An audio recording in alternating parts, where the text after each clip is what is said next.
Welcome back products আজকের brand new ভিডিওতে সবাইকে স্বাগতম। আজকের আমাদের ভিডিওতে আমরা শিখব কালকের যেই আমরা একটা বিষয় শিখছিলাম HTML ডিপ ট্যাগ সেটার মতো করেই আজকে আমরা কিছু একটা শিখব। এটা অলমোস্ট ডিভের মতোই আর যেটার নাম হচ্ছে section section tag in HTML। আমি একটা নিউ ফোল্ডার ক্রিয়েট করে নিচ্ছি ভিজুয়াল স্টুডিও কোড থেকে। আচ্ছা, ভিজুয়াল স্টুডিও কোড থেকে কিভাবে নিউ ফোল্ডার ক্রিয়েট করবেন যদি কারো কোনো কনফিউশন থাকে আমি একটু দেখিয়ে দিচ্ছি। এই যে এখান থেকে হচ্ছে নিউ ফাইল, আমরা এতদিন হচ্ছে এখান থেকে আমরা ক্রিয়েট করতে পারতাম। আর আমরা এখান থেকে এই যে আমাদের রুট ফোল্ডারটা হচ্ছে এলসি ফান্ডামেন্টাল ওয়েব 1, এটার ভিতরে আমরা এই যেখান থেকে নিউ ফোল্ডার, এই পাশের যে আইকনটা এটাতে ক্লিক করলে আমরা একটা নিউ ফোল্ডার ক্রিয়েট করতে পারবো। আর এটাতে ক্লিক করলে আমরা একটা নিউ ফাইল ক্রিয়েট করতে পারবো। তো আজকে আমরা দেখতে যাচ্ছি section tag in HTML। So এই ফোল্ডার থেকে আমি ফার্স্টে এটাকে একটা ক্লিক করে সিলেক্ট করে নিব, দেন এটা সিলেক্ট হয়ে গেছে। এটাকে ক্লিক করার পরে আমি এখান থেকে যখন ক্লিক করব তখন এই ফোল্ডারের আন্ডারে দেখেন একটা নতুন ফাইল ক্রিয়েট হচ্ছে। সো এটার আমরা নাম দিয়ে দেই index.html। সো তারপরে আমরা অ্যাজ ইউজুয়াল একটা ব্যাংক সাইন দিব, এন্টার দিব। আমরা এখান থেকে আমাদের আজকের ক্লাসের টপিকসটা একটা H1 এবং এইখান থেকে আমরা এটাকে বসাই দিলাম। দেন হচ্ছে আমরা এটার নিচে আমরা একটা কমেন্ট করব section tag in HTML। Fine. তো তারপরে আমরা যেটা করব সেটা হচ্ছে এই নিচে আমরা সেকশন সম্পর্কে বিস্তারিত আলোচনা করব। কন্ট্রোল এস, আমরা একটু এটাকে ওপেন উইথ লাইভ সার্ভারটাতে দেই, তাহলে আমাদের লাইভ সার্ভার এটা চলে আসবে। এই যে এটা আমাদের লাইভ সার্ভারে চলে আসছে এখন। হোপস আপনারা এটা দেখতে পাচ্ছেন অলরেডি। সো এটা হচ্ছে আমাদের লাইভ সার্ভার আর এটা হচ্ছে আমাদের ভিজুয়াল স্টুডিও কোড। তো এবার আমরা কি করব, আমরা সেকশন ট্যাগটা সম্পর্কে একটু জানবো। বেসিক্যালি আমরা গত ক্লাসে দেখছিলাম আমাদের হচ্ছে ডিপ ট্যাগ যেটা আছে সেই ডিপ ট্যাগটা সম্পর্কে আমরা লাস্ট ক্লাসে দেখতেছিলাম। তো আজকে আমরা একইভাবে এই সেকশন নামে একটি ট্যাগ আছে সেই ট্যাগটাকে একটু দেখব। তো আমরা এখানে যদি ভিজুয়াল স্টুডিও কোড এইভাবে সেকশন লিখি, SECTION সেকশন লিখে একটা এন্টার দিব, তাহলে দেখেন এই সেকশন ওপেনিং এবং সেকশন ক্লোজিং দুইটা ট্যাগ চলে আসছে আমাদের। তো দেন হচ্ছে এটার মাঝখানে আমরা একটা এন্টার দিয়ে এখন আমরা এখানে আমাদের লেখা লিখতে পারি। যেমন H1 hi I am section, SEC লিখে দিই, সেকশন আই এম সেকশন। তো এবার আমি যদি আমাদের ওয়েবসাইটে আবার যাই তাহলে দেখবো যে হাই আই এম হয় নাই, মা হয়ে গেছে, আই এম হবে I am section. Control S, এই যে হাই আই এম সেকশন। তো স্পেলিং মিস্টেক করা যাবে না। সো এই যে হাই আই এম সেকশন। তো এইভাবে কিছু একটা আমাদের চলে আসলো, আমরা এতটুকু বুঝলাম খুব সুন্দরভাবে, ঠিক আছে। আমরা এটা হচ্ছে এই সেকশন ট্যাগ ছাড়াও যদি লিখি তাও হবে। আমরা গত ক্লাসে দেখছিলাম যে আমাদের ডিপ যে ট্যাগটা আছে সেটাও একটা ইন্ডিভিজুয়াল ট্যাগ, আর এই যে আমাদের যে সেকশনটা আছে এটাও একটা ইন্ডিভিজুয়াল ট্যাগ। এটা আমাদের আউটপুটে কোথাও ভিজুয়াল কোনো কিছু আমাদেরকে আউটপুট দিবে না। তো এটাকে আমরা কেন সেকশন হিসেবে ডিফাইন করতেছি, বিকজ আমরা এটাকে সেকশন হিসেবে ডিফাইন করব এই জন্য, এখন আমার ইন কেস যদি এরকম হয় আমার ওয়েবসাইটে আমার তিনটা হচ্ছে সেকশন থাকবে, তিনটা আলাদা আলাদা মানে স্তর থাকবে। আর প্রথম স্তরে আমার কি থাকতে পারে, প্রথম স্তরে আমার থাকতে পারে একটা মেনু বার, একটা ন্যাব বার থাকতে পারে, নেভিগেশন বার। দেন আমার সেকেন্ড স্টেপে থাকতে পারে একটা হচ্ছে বিস্তারিত টেক্সট আমার এই ওয়েবসাইট সম্পর্কে, বা আমাদের একটা বিস্তারিত একটা ডকুমেন্টারি থাকতে পারে।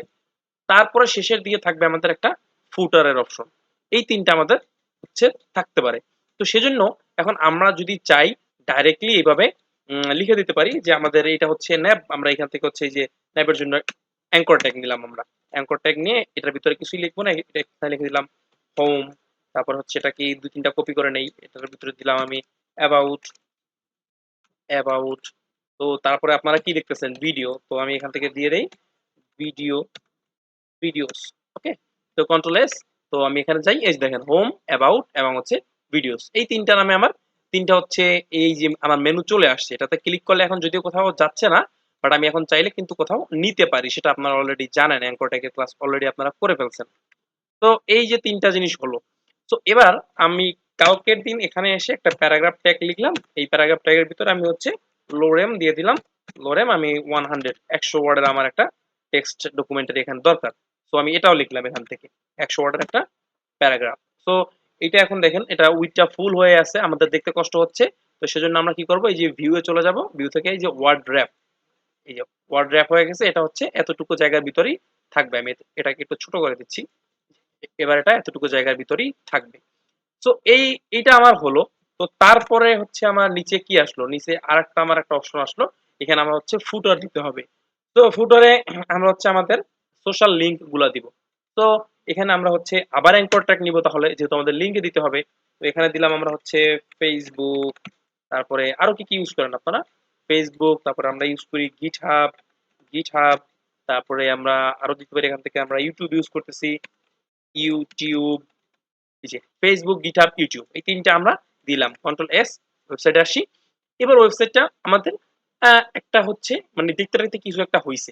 উপরে আমাদের একটা হেডিং আছে, তারপরে আচ্ছা আমরা এখানে একটা হেডিং দিয়ে দিই, যে প্যারাগ্রাফের আগে এখানে একটা হেডিং দিয়ে দেই। এটা হচ্ছে H2 দিয়ে একটা হেডিং দেই, এটা হচ্ছে this is paragraph, this is paragraph, spelling mistake হইছে, this is paragraph, control S. তো এই যে এবার আমরা যদি এখানে চলে আসি, তাহলে এই যে দিস ইজ প্যারাগ্রাফ, দেন হচ্ছে আমার একটা লোরেম টেক্সট আছে এখান থেকে, তো ডামি টেক্সট আছে, দেন হচ্ছে আমার একটা ফুটারও আছে, দেন হচ্ছে আমার একটা ন্যাপবারও আছে। যদিও এখন এটা দেখতে দেখতে খুব সুন্দর লাগতেছে না, তো আমাদের এই ফুটারটা থাকবে একদম নিচে এখানে, আর আমাদের এই যে আমাদের মেনু বারটা এটা থাকবে সবার উপরে এইভাবে। তো ওইটা আমরা এখন আপাতত দেখতে যাচ্ছি না, আমরা মনে করলাম এইগুলোই হচ্ছে আমাদের একটা ওয়েবসাইট আপাতত বেসিক ভাবে। তো এখন আমি যখন পরে এই কোডটাকে যদি আপনাদের কারো কাছে এডিট করতে দেই, যে আমার এই এই পোর্শনটাকে এডিট করতে হবে, এতদিন আমার ডামি টেক্সট ছিল, এবার আমার নিজস্ব কিছু টেক্সট আছে, সেই টেক্সটগুলো এখানে বসায় দিতে হবে। তো তখন আপনি এসে এভাবে যদি আরো হাজার লাইন হাজার হাজার লাইন কোড থাকে, লাইক আমি যদি এইটাকেই যদি অনেকবার কপি টপি করে পেস্ট টেস্ট করে এভাবে দিয়ে দিই, তাহলে এবার হচ্ছে দেখেন আমার ওয়েবসাইটে হয়তো বা চেঞ্জেস দেখতে পাচ্ছেন এই যে, কিন্তু এবার আমি যদি এখানে এসে খুঁজি যে কোনটা কোথায় মানে আসলে আছে, কত নাম্বার সেকশনটা আমাকে চেঞ্জ করতে হবে, মানে এইটা একটা হচ্ছে প্যারা। সো আমি তখন হচ্ছে ওইটা খুঁজে পাবো না, এক নাম্বার প্রবলেম। আর সেকেন্ড হচ্ছে আমরা যখন সিএসএস দিয়ে স্টাইল করব, সিএসএস দিয়ে যখন আমরা স্টাইল করব, তখন হচ্ছে আমাদেরকে এক একটা সেকশন ধরে স্টাইল করতে হবে। যেমন এটা ন্যাপবার, আমাদের এই ন্যাপবার একটা একটা সেকশনে থাকলে পুরো সেকশনটাকে আমি একটা স্টাইল করতে পারবো। আবার এই যে এটা হচ্ছে আমাদের মানে আমাদের বডি, এটা হচ্ছে আমাদের বডির অংশ, সো এই বডিটাকে ধরে আমরা একটা এটার ভিতরে একটা স্টাইল করতে পারবো। আর নিচে আছে আমাদের ফুটার, এই পুরো ফুটারটাকে ধরে আমরা একটা স্টাইল করতে পারবো। সো এই যে স্টাইলিং এর কাজটা এবং অ্যালাইনমেন্ট, তারপরে হচ্ছে আপনার কোডগুলোকে সুন্দরভাবে মানে গুছায় যে রাখার যে কাজটা, সেই কাজটা আমরা হচ্ছে মানে লাস্ট ক্লাসে দেখছিলাম ডিপ দিয়ে করতে পারি। সো আমরা এখন আজকের ক্লাসে যেটা দেখতেছি, আমরা হচ্ছে সেকশন দিয়েও করতে পারি এটা। এই যে সেকশন দিয়ে নিলাম, সেকশন হচ্ছে কি মানে ডিবের থেকে বড় কিছু, সিম্পল ভাবে এইভাবে ধরে নেন, ডিবের থেকে যেটা বড় সেটা হচ্ছে সেকশন। একটা সেকশনের আন্ডারে অনেকগুলি ডিপ থাকতে পারে, সিম্পল, একটা সেকশনের আন্ডারে অনেকগুলি ডিপ থাকতে পারে, বাট আমরা একটা ডিবের আন্ডারে অনেকগুলি সেকশন রাখবো না কখনোই। এটা হচ্ছে একটা হচ্ছে কনভেনশন, মানে কনভেনশন ফলো করার ট্রাই করবেন সব সময়। প্রফেশনালরা যেভাবে কোড করে আপনাকেও সেইভাবে কোডই করতে হবে, আদারওয়াইজ আপনার কোডটা অন্য কারোর সাথে শেয়ার করলে সে সেটা বুঝবে না। তো আমি একটু আবার অ্যালাইনমেন্টটা ঠিক করে নেই। এই যে অ্যালাইনমেন্টটা ঠিক করে নিলাম, এখান থেকে হচ্ছে আপনার সেকশনে চলে আসলো, একটা সেকশন উপরে দিলাম আমার এই যে উপরের যে মেনু আছে এটার জন্য, আর একটা সেকশন দিলাম এই যে এখানে আছে আমাদের যে বডি পার্টটা সেটার জন্য, নিচে আমাদের আছে কি ফুটার, এই ফুটারটার জন্য আমরা আর একটা সেকশন নিয়ে নিই, সেকশন সেকশন এটার জন্য আমরা এই যে ফুটার দিয়ে দিলাম। এবার আমরা চাইলে এখান থেকে একটা আইডি দিয়ে দিতে পারি, যে তার একটা আইডি আছে, মানে তার একটা আইডেন্টিটি আছে, তার একটা পরিচিতি আছে এখানে। তার পরিচিতিটা কি? সে হচ্ছে ফুটার, তো সে হচ্ছে ফুটার। আর সে হচ্ছে ধরেন না আইডি দেই, তারও একটা আইডেন্টিটি আছে, তার আইডেন্টিটি হচ্ছে সে হচ্ছে বডি, তারও একটা আইডেন্টিটি আছে আইডি, সে হচ্ছে কি ন্যাপবার, ন্যাপবার। ওকে, তো এই যে ন্যাপবার, কন্ট্রোল এস। আমাদের কোডে কি কোনো চেঞ্জেস? না, কোডে কোনো চেঞ্জেস নাই, কোডে কোনো চেঞ্জেস আসেনি আমাদের, কারণ আমরা জানি যে এটা একটা ইন্ডিভিজুয়াল ট্যাগ, এটা আমরা অ্যালাইনমেন্টের জন্য আমরা এটাকে সুন্দর করে হচ্ছে আমরা সাজায় গুছায় রাখছি। এবং আমি যদি চাই যে এখান থেকে এইটা হচ্ছে আমার কি, এটা হচ্ছে হেডিং না, হেডিং হলে আমি এটাকে একটা ডিভের আন্ডারে নিতে পারি, এটা হচ্ছে ডিভ।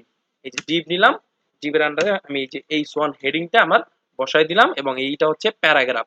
আমার প্যারাগ্রাফ মনে করেন একটা না, প্যারাগ্রাফ আমার আছে দুইটা, আমি একটা আগে ডিভ নেই, দুইটা প্যারাগ্রাফ দিব, এই জন্য আমি একটা ডিভ নিচ্ছি।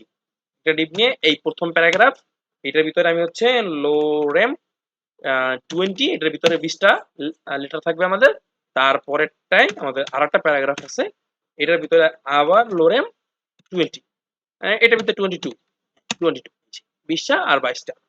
আমাদের এই যে দুইটা প্যারাগ্রাফ একটা হেডিং, এটা হচ্ছে এই যে আমাদের এই ডিপটা যে আছে এই ডিপের আন্ডারে হেডিং রইলো, এই হেডিং এর আন্ডারে ছোট মানে ছোট করে হচ্ছে স্মল ট্যাগ আছে একটা স্মল ট্যাগ, এই যে স্মল ট্যাগের আন্ডারে হচ্ছে থাকতে পারে যে নেম থাকতে পারে, সাপোজ আমি আমার নেমটি এখানে দিয়ে দিই।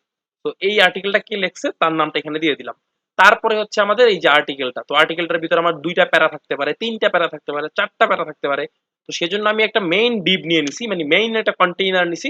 কন্টেইনারের ভিতরে আমার যত প্যারাগ্রাফ আছে সব প্যারাগ্রাফ বা সব আমার যত ডকুমেন্টস আছে সব আমি এখানে রাখতে পারবো।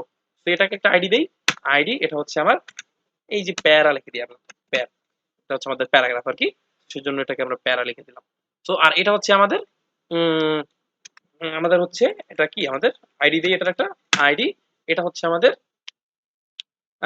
এটা হচ্ছে আমাদের হেডিং, এটা হচ্ছে আমাদের হেডিং। যাই হোক, এটা আমাদের হচ্ছে হেডিং দিয়ে দিলাম আমরা। তো এবার হচ্ছে আমার এইখানে কোডে কোনো চেঞ্জেস নাই। এবার আমার এইটা এতটুকু আমরা জানি যে আমরা একটা ডিবের ভিতরে রাখছি, এতটুকুকে আবার একটা ডিবের ভিতরে রাখছি, বাট দুইটা আলাদা আলাদা মানে প্যারাগ্রাফ ট্যাগ, আর নিচে আমাদের একটা ফুটার আছে। তো এবার আমার বিষয়টা কি হলো, আমি যদি সংক্ষেপে একটু রিক্যাপ করি, তাহলে আমার মেইন সেকশন হচ্ছে তিনটা ওয়েবসাইটে, একটা ফুটার, আর একটা সেকশন হচ্ছে আমাদের বডি, আর একটা সেকশন হচ্ছে আমাদের ন্যাববার। দেন আমার এই সেকশনের ভিতরে যে বডি সেকশনটা আছে এটা একটু বড়ই হবে। তো বডি সেকশনের ভিতরে আমার দুইটা আলাদা আলাদা আবার হচ্ছে ডিভিশন আছে। ডিভিশনটা কি, প্রথম ডিভিশনটা হচ্ছে হেডিং। তো হেডিং এর ভিতরে আমার আছে একটা H2 ট্যাগ আর একটা স্মল ট্যাগ নামে দুইটা আমার ট্যাগ আছে। আর তারপরে আমার আরেকটা ডিভিশন পাচ্ছি আমরা, সেই ডিভিশনের ভিতরে আমাদের অনেকগুলি প্যারাগ্রাফ থাকতে পারে, আপাতত আমাদের দুইটাই আছে। তো এবার যদি আমরা ওয়েবসাইটে যাই তাহলে দেখবো বুম, ওয়েবসাইটের মতোই আছে, কোনো চেঞ্জেস নাই। বাট আমরা এইখানে একটা সুন্দরভাবে সাজানো গুছানো একটা কোড করতে পারছি। যদিও কোডের সংখ্যা বেশি হয়েছে, বাট ইন ফিউচার আপনার যখন অনেক অনেক অনেক বেশি কোড হয়ে যাবে তখন আপনার এটা খুঁজে পেতে সুবিধা হবে। আপনি এই আইডি ধরে ধরে খুঁজে পেতে সুবিধা হবে ফার্স্ট। অ্যান্ড সেকেন্ড সব থেকে বড় ইম্পর্টেন্ট রিজন হচ্ছে আপনি স্টাইল যখন করবেন সিএসএস দিয়ে, তখন এই সেকশন, এই যে ডিভ, এগুলো ধরে ধরেই আপনাকে স্টাইল করতে হবে। তো এগুলি আমাদের এখন থেকেই প্র্যাকটিস করা শুরু করব। আমরা ফার্স্ট একটা বড় কন্টেইনার নিব, ফার্স্টে তো আমাদের পুরো বডিটা থাকবে, সেটার ভিতরে বড় কন্টেইনার একটা, সেই বড় কন্টেইনারের ভিতরে ডিভ নামে ছোট ছোট ছোট ছোট অনেকগুলি কন্টেইনার থাকতে পারে, আর কন্টেইনারের ভিতরে অনেকগুলি HTML এর এলিমেন্ট থাকতে পারে। তো এই হচ্ছে আজকের সেকশনের বিষয়টা। সবাই সেকশনের বিষয়টা একটু প্র্যাকটিস করেন। সবাই সেকশনের কিছু কিছু হচ্ছে এটা দিয়ে কিছু কিছু আপনারা HTML লিখে ফেলেন। ধন্যবাদ, দেখা হচ্ছে পরের ক্লাসে। আল্লাহ হাফেজ।